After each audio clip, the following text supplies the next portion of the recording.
This is Frank Lovaglio, and I'm back. We had our kind of inaugural kickoff last week with my partner Dave Allen. Today I'll be talking solo on one of the things we get a lot of questions on as a firm is, how did we get here? Last week we talked about staying the course in our first sort of launch that we just discussed, but a lot of clients are calling in and saying, I understand I should stay invested for all the reasons that we've discussed, but how did we get here? Just so as an investor moving forward, I can understand sort of the things that happen that make the markets tough like this. So I wanted to give maybe just 2 or 3 quick minutes on maybe how we got here.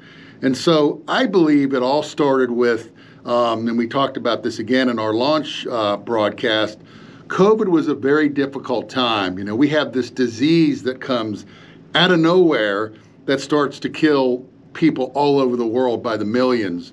And as a response to that, the government said, we got to do something. We've got to stimulate this economy because, you can hear about these chips that stopped being produced. Used car prices went through the roof because we weren't getting enough goods and services delivered to be able to make the amount of cars that we need to produce the amount of computers that we need to produce. And so there's this huge backlog of inventory.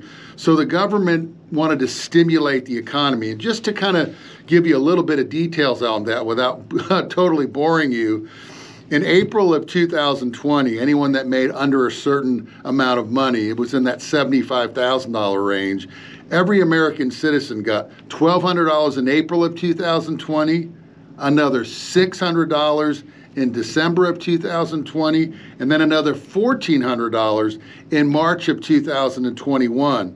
If you had more than one child, each child got an additional contribution of $1,400. So just in those first 3, the $1,200, the $600, and the $1,400, without multiple children, that's $3,200 per person.